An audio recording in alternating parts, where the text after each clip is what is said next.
nata wanyar fana bungu men fele lorin kanifin industrial estate me alon ko nyin kanifin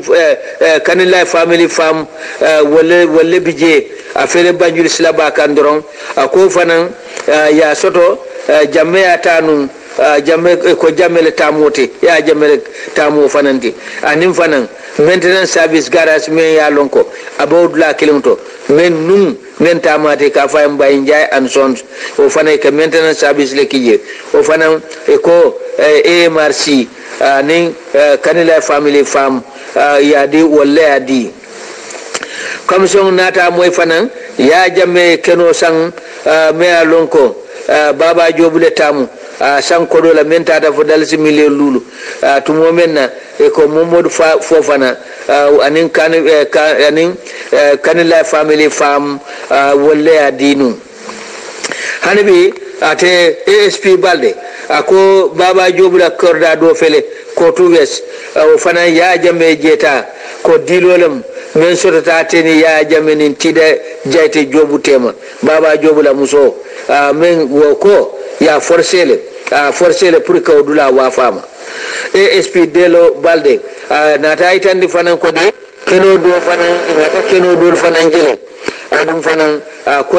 authority nata di wala mo kandi former president kandi wala ko kono tala baba jobula fengol be wol kono le ka tele wolta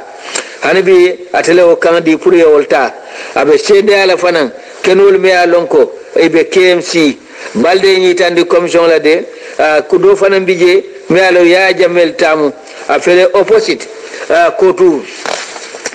même fele ala kotu property nyatilen la akodo fa itandi fanko kilin do bije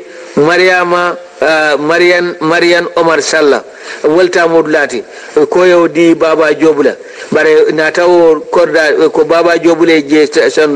sotonu bare former president ya jamen nata je tale adun ima diala fanan ima wafa ma bara jeta hanabi balde ni tandi kon ay kam fanan soto da membota former president bulu kadi pa bojanna pour que te jamela soto fenlu be ke saundi kanila family farm wol kono baba jobula kordalu ay tandi ko de president ya jame keno fanan soto kololi me alonko ke kilimba ko ne ka fay haruna tamba adu ko fanan baba jobu dimma wala to bije dimuso hanibi keno do fele ke point ya fo commission e ko keno korda do fele ke point ada ko wo baba jobule tamu bare fatu sise wala babala ako former president ya jamme o fananta do anata keno do fele bakaw supermarket wala me alonko ko former president ya jammel tamu anim fanan ala korda kaytol be ya yol sotole anata sede ya fanan keno dola ye me wafama dalasi million lulla ako yaw dun kala wafi ya jamme ma dalasi million saylela hanabi abe sede ala itande ko ndeban clinic be alonko former president ya jammele jeta ko keno fango nu ka fo jele ndeban clinic na la kilo ba kan Dr. Jack Fall ala loptano lem jeta fele bakaw ni boto mal sebi ni bita bakaw o tabo dala jam jam fa jela mun ndeban clinic de je ko ya jamme jeta kono keno la fano meter wuli tan sabalem adun ko high court wala je wafinu ama dollar wuli keme dollar wuli talula adun mo kimbi je say ka fay bulli adun bar say wo deban clinic je mukatara tamala je mantara tamakan ka fo jele num na ta je to elemandi e ka fo je ko alternative treatment program hanabi keno do fanan fele me yalon James Baker Street bakaw o fanan e ko kanila family farm wolle je sannu dalasi million sabala albare ke Sierra Leone ko dole bije e nyillaje fana nyillaje korda do fele bakaw New Town kene kensalem ako korda kayto ya bulola taw kanne ako e wafi kanila family farm dalasi million fulala membe dending korda do la men fele fajara South Atlantic wo fanan ko kene ken sangalam wati yo wafi kanilla family farm dalasi million fula wuli kemo woro wula anata korda do fanan fele ke point Sunwing Hotel dala ko former president katel tamu jeti a korda niya suman hectare tannin kilin ba mina hectare tannin fulo boyindila anata itandi fanan ko ke point certificate of purchase wala mu korda sang kenomen sanje mialon ko ya jamele je sang ko hectare square meter wuli kilin nam wati adun ko ayo sang kodola mentata fo dalasi million nani ayo sannun ka atambita dun self division anyi laje fanako inata o korda ya nata di ngan sumana kujabelela anin kanila family farm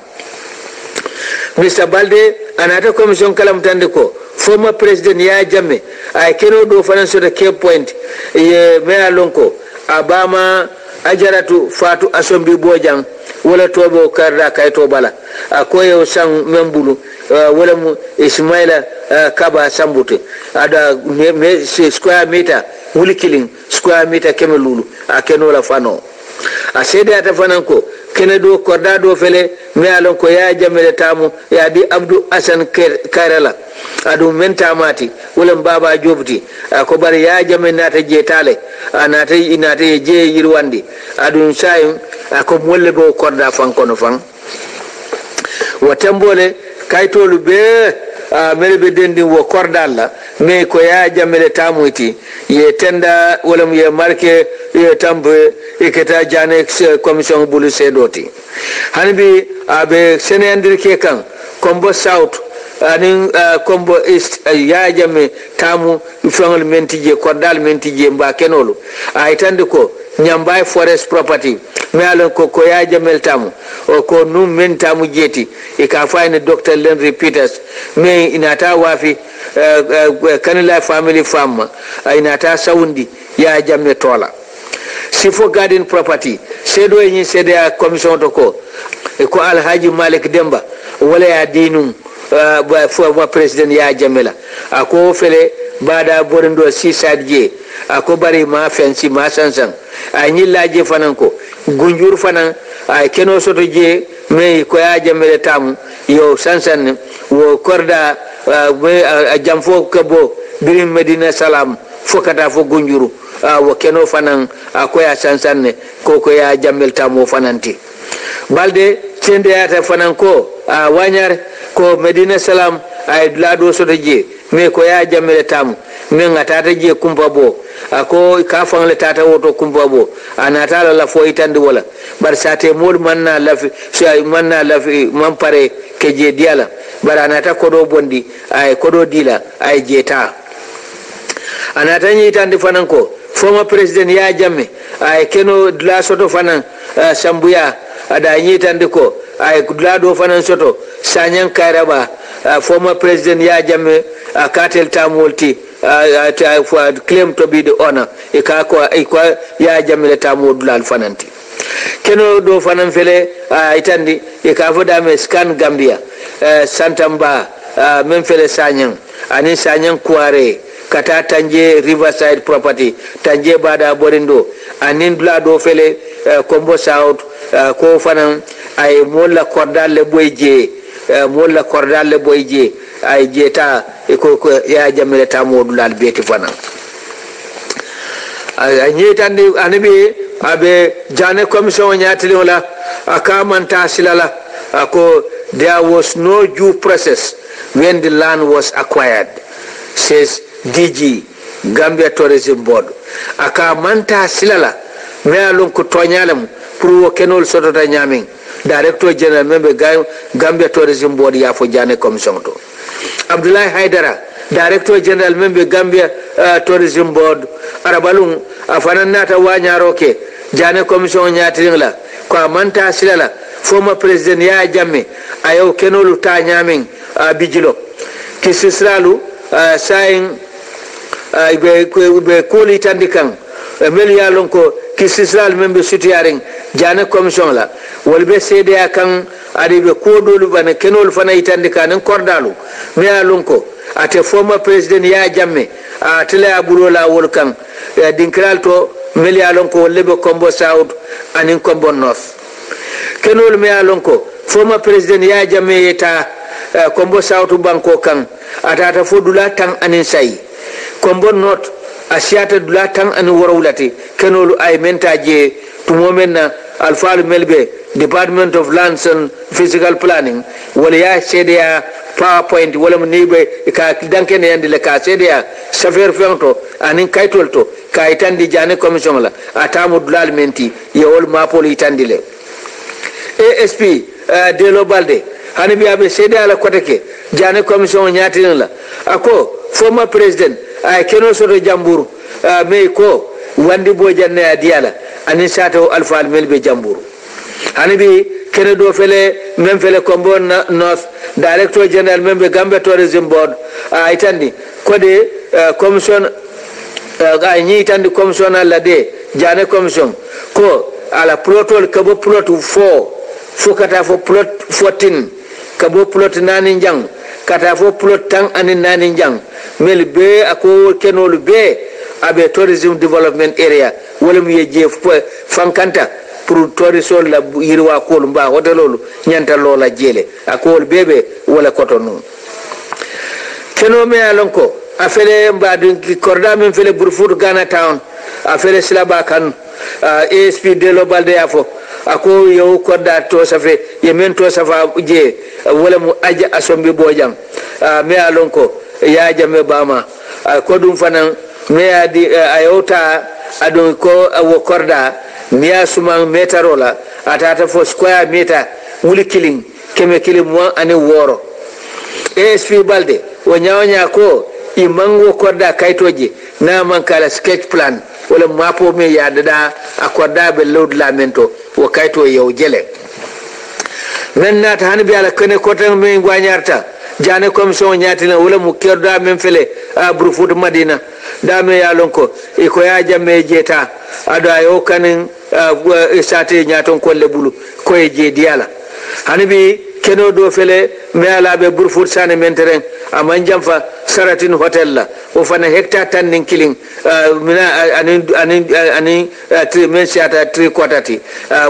wo fana keno ala waro ASP Balde aitende ko keno ay former president ye jetanu 2005 anin plot men number 75 wo fele Burfoot Heights la layout auto ada director general membe GT board ako dinkra fango wandi molle tamu jeti wandi talle mu jeti mo private individual le tamu jeti bari ya jami aburo la wol fanan kanne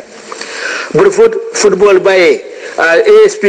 yafo Delo Balde ako fana ya jami jeta ada be gobe kafrin tourism development area lama ako fana ya suman hectare tan fulanin domanding adun ko man fen loje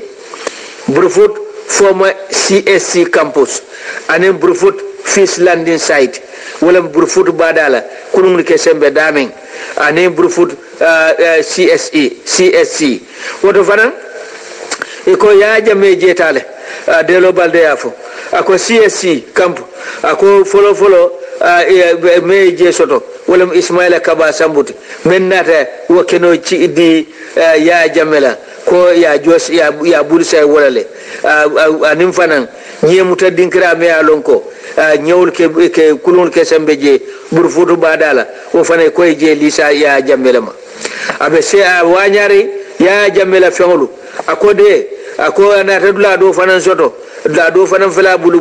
bijilo korda e ko lisi ate ya jamela 2010 wo fana hectare saba anen 3/4 nyon akoy man je kayta teje man kayta soto membe dendi wo ditala nyamin anyi laji fanan ko inata wafama ko ya wafama dalasi million sabal keno men fele bu korda do fele brusubi rawna bawtoto nka fo dame brusubi ton table keno korda keno do fele je o fanan ko ya tala baba jobule tamu bare sai ko awabi kairele tamu bare inata wafi an koy ya wafinu banta kairama kodo la menta ta fo dal si million killing bar wo kola ya jamme ko ya jamme nata je sang wa je sang ibulule membo former president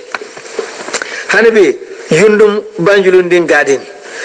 ye mel lisnu David Kwesi Jawara tole bije sa Dawda Karaba Jawara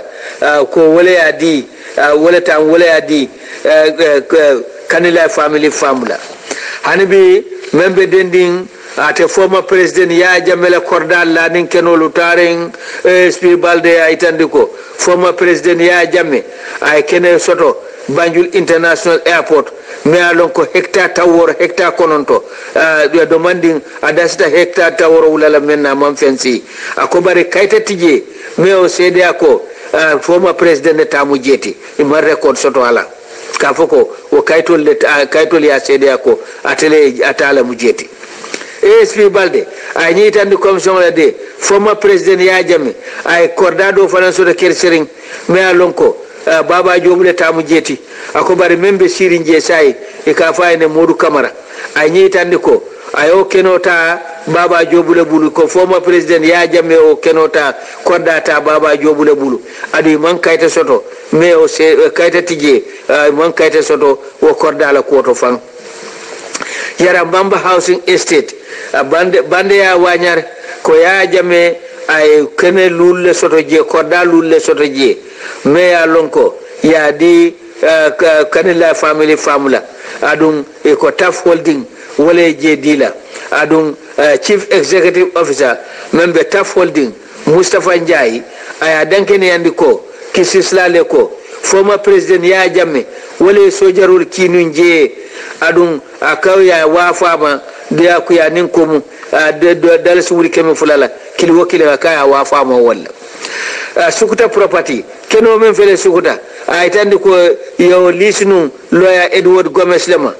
dum fanan e ko former president ne tamu jeti bare ko de ay wo list property lem ay ni laje fanan ko former president ya jamme ay ker kodda do so to ker sering me alon ko Amadou Sagna ne bije e ko ni Amadou Sagna e ko president Bama bading lam wati ni Amadou Sagna Mr. Balde anatanyim fo commission de former president ya jamme ay keno do faranso to bijilo me alonko nunto e ka fo mele green boys wolle be sirin je ko hectare tamni worawla anin talante nyon ako bari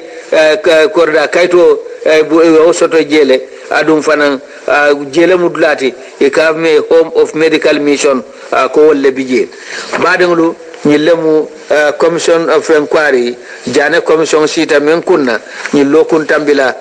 me mutamasin to kunke wala nyancho Usman Maneti Alaji Sadio Barobal nimbarala alman kende mabire lokun nalala ato watikirala al nimbara bakal la mako nyimaka wassalam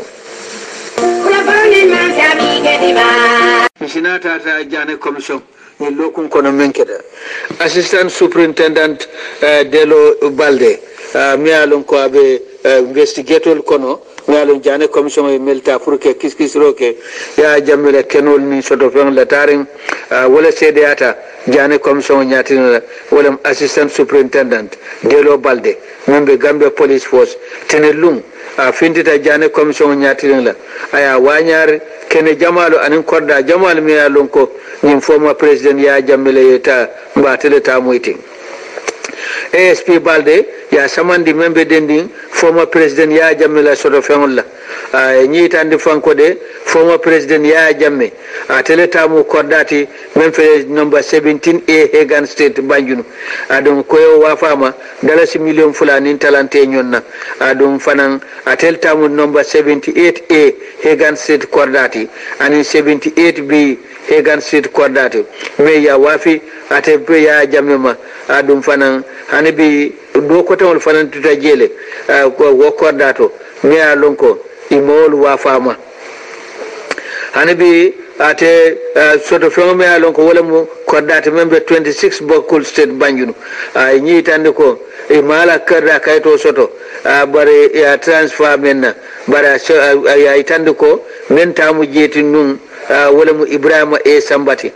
bare anin korda mi alonko 13 15 state banjun wo menta amati nu wala Mr Jones ti bar sai soldaro le boto ada nyitande ko yewol be wafinu ya wafi ya jamema dalasi million nandela hanabi abi wanyaro ke kan ya jamme bulola ta dulal men kam bay damel sandum bay mel sodonum ate balde itande ko 15 Dobson state ko damen bije kene kensen ko ndaw family wala ya wafi yayama dalasi million sabala dum fana number 11 Russell State Banjul itande fanko wo fana ya wafama me alon ke kilinne bije ka fa salihu nyasi abe keji ile wala kan live group international abe do kola wolto ASP Balde anata itande ko Banjul Aqua Culture Farm Saro Garden o fanan membije ka fa ne Ibrahima Diatta ani Omar Diatta ko hectare tansaba ani 3/4 nyong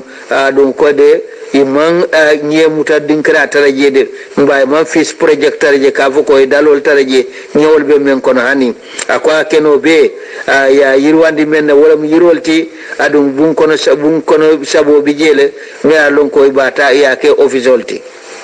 hanabi abe cede ala jane commission nyatin la balde nyitande commission la de former president ya jamme atel tamu kordati kafa dame number 73A Liman State Banjul ko bari mo kayto soto de wala title deed bari yala plano soto membe bulu ada itande koy malum jumale wafi ya jamme ma anyillaje fananko keno kordado fanan fele 64 Liman State Banjul ya wafi former president ma kodo la mentata fo dalasi million saba ani wuli kemenani chamu dimba le wafama ada itande ko e je yirwandile adu ata kodo akayta kay akorda kayto abe bulle abe sede ala hanabi balde ya itande commission la ko former president ya jamme atele jeng electrical company sang kodo la mentata fo dalasi wuli keme kononto adu list property la fanam mati anabi me alon ko wala mu kordati number 3 Hagan State itande ko wo mo membije membe sirinje sai ka fayne Fatoumata Jammeh adu ko high court wala wafinum kanila family fama ko bari man kayto korda kaytoje ba nyim fo commission de ay ba aussi ba ko cede ak ba ko nyinin kan fo an fo fanan korda men fana ya lonko wala be number 75 Hagan State fo mo president tamu ko lafte ko fanan ko indilale be onat la commission to Balde the assistant superintendent Delo Balde attended ka cede ako keno me alon ko wala mu kordati number 57A Hagan State ako member kono sai ka fae ya lison dong ani ako wan ke kili ka fae Asan Diouf ani Yasin Diouf wolle o korda wa fama kanila family fama dala si wuli keme konontola ako korda men fana alon ko wala 78B Hagan State yo wafi ya jamema 2005 korda men fana mu 49A Grand State me alon ko KFF kanila family farm ko wolletam e kode e man kayta soto ko dala ko to fanan balde tentende kaytande ko ako property do fanan vele korda do fanan vele number 25 Fijara State ako kene ken sengalam ay man felloje bara ko kene do fanan vele number 9 Liman State yo wafi kanila family farm la kodo la mentata fo dalasi million killing an wuli keme fula ade bare man fenkije nata itandi commission la fanan ko korda do fanan fele 18 state wo fanan ko former president ya jamele asan ako bare man korda kayta soto wo fanan na anabi Hamsa Barracks dame alon ko nuy ka fo dame Palm Grove Hotel itandi fanan ko de yo wafi ya jamema men kanyanta pawno wuli keme lulu melia wafa mo wolem Edward Raphael Jansti anin Carol Ans Jans anin ko dim sojarolu wollebe wo hotel oto ka fudame Palm Grove Hotel ye jeto elemandi e ka fo je ko Hamsa Barracks Delo assistant superintendent Delo Balde membe jane commission la do kola sede ata ko keno korda do fele 61 Hagan State me alonko dindul memmu matar sala dindul to wolle bije ko yo sannu ko do la mentata dalsi million killing an wuli keme lulu ada ko korda do fanan fele number 60 Hagan Street soldaro le boto fanan ade ko mo kilinde tamu ka fa Malik Mbay itandi fanan ko de e koyo wa fama dalasi million killing an wuli keme lulu adonga ko la copy ala korda kayto na neta copy wo be bulle ñul be men ka foten ya jamela korda le mu jeti commission to balde ba sene andi kan jane commission nyaati lingla aya wanyar fanan ko korda do fanan fele 34 Wellington State men tam woti wolam sa dawde jawarati yo wafi ya jamema dollar wuli kem woro dollar wuli talulu ada ko kene kensen do fanan bije me alonko property me ako adu kene kensen do fanan soto je ako korda do fanan fele number 2 Fitzgerald Street yo wafi former president ma 2010 dalasi million fulala ka tambindi nun principal magistrate la membe high court ako bari yo la title deed kayto do sotole Mr. Balde ñitandi jane commission la de korda do fele number 72 Gloucester Street Banjul wo fanan kanila family farms le bije ako yola sketch plan wala bebulu ako korda do fanan fele 6 Independence Drive wo fanan kene kensenlam ako Gambia Electrical Company wala tamun indeti ko ya jamme ya bulola woto fanan jemu ya jamme kordalti ako de yola pose yola sketch plan o sotole wa plano kayto bebulu abe kacala hanbi me alo korda do fele 13 Grand Street akode yo wafi nun ka tambindi nun ke kilinna e ka fo me ye ko Raymond Cissé ya wafi nun dalasi million muan anin killing anin wuli keme lulu kode men tamati nun wala mo Julia Cissé ti atentente kaytandi ko ani bi asediata ko kenolu kordalu men tata muan anin nani ya jamme tamu wolleti former president men je folo Banjul sata oto ako dum fanan kene nani korda nani kotan bije men wanyata ko Banjul atala mo fananti e minawo fanan sede alal o tembole kaytolu be melialon ko be dendi wo kordalla moy ko former president ya jammele tamu yeta ye marke ye tambe ekete jane commission bulu sedoti abe CDL tentenala CDL ko gudi SP Delo Balde akode former president ya jamme atel tamu nomba atamu korda tansaba korda sai ye min wanyata folo kombo tuba banko kafme kombo sen mairie wala mu kotu power station property keno me alo ya list wa then minister of lands ni wala ya list kotu point property me alon ko kenota kabo kotu police station fokana fo Palma Riba Hotel wo keno be ako wolda mu wala mu kenoti wo fanan bebe ya jamela marola koto anin dula me ya lonko e ka fo je ko Destiny Night Club me ya lon abe tamakan hanabi ko yo sob lisle nin ku ya dimo wala membe je tamandika Future Lake property wo bunjamba me ka fa Future Lake ko yo wafinu kan fim ba kanila family farm ko dola mentata fo dalasi million tan nani anin dalasi million nani me alon ko former chief justice wala wafima anin ke korda do fanan fele hotelo Jembe Hotel Johnson o ke bo Jembe Hotel Johnson oto kata fo bakadaji hotel keno men bebi je hectare woro anin talante nyon o fanan bebe ya jamela kotale anin all kotu kware property men bije ko yo wafama 2014 wo fanan hectare tan nin kononto anin talan men shada talante nyonti yo sansan keno do fanan fele wo property me ya list memu kanila family farm ti 2001 wo fele ol Joshua kebo Cape Point Steam Corner Johnson Auto kabo ol Joshua afele ol Joshua kabo ol Joshua abo fele ol Joshua kabo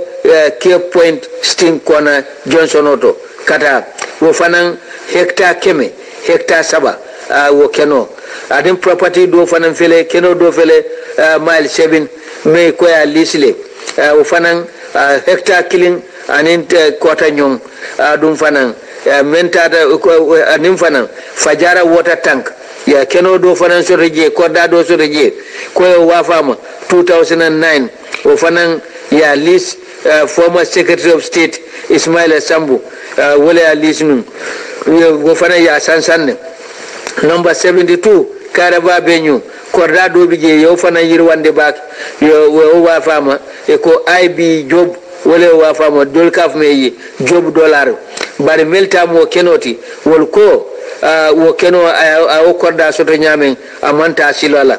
ya ninko mu ko former president ya tebulle bara mata silala Karaba Venue korda do bije me alonko ye nyi furu bung soto je kenye mburu jano kije o fanan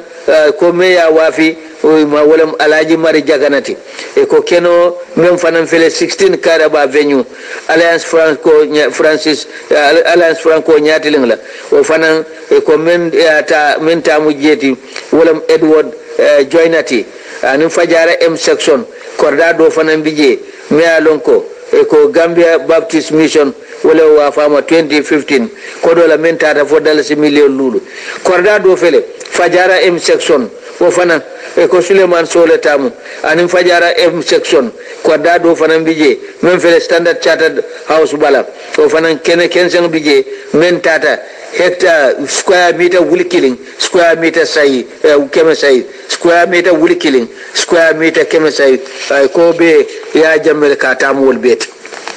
Baba Job la fengolu ko ya jamme tale ya jamme ya bulole kanne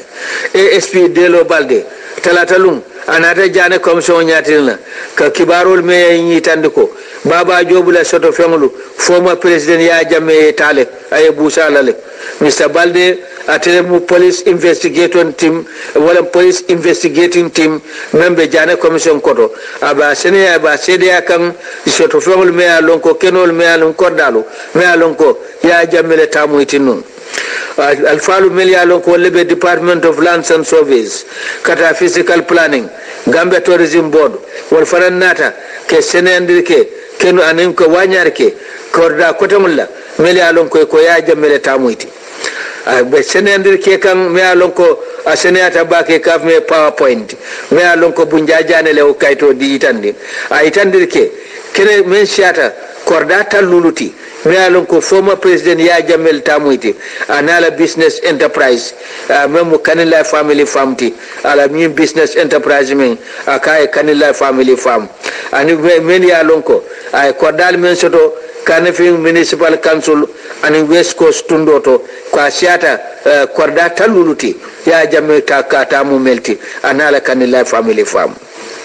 Mr Balde itandi fanan kode ni former president ay keno do fanan soto talending meya lonko kwa soto talending sata o molle bulu itandi fanko letaro men ay address meya address men address o babala wolam alkalo talending alaji ibubaji kinu former president ye kay sonta ye o keno diala men fele talending kadi ya jamela badelo science lamoy bulli mobile shop la même Alhaji Ibrahima Diallo atele ñi programme fana sponsor le mobile betol baya afele opposite police station Brikama commission ñati ngale albo kibaro soto la bi alba kibaro fana soto la ko Baba Job ala soto fenlu be ya jamele abulo le be kan même ex president ya jameti alba mo la fana ani bi kenol me ya lonko anin kordalu me ya lonko ya jamme ta isoto atalle muyti mba wolle ta birin kombo kono fokata fo banyunu kombo not kata kombo saondo abena ta wanyari jane commission nyatirin la bina la kitala albol fanam moyla anin kuma kotamol me ya lonko fota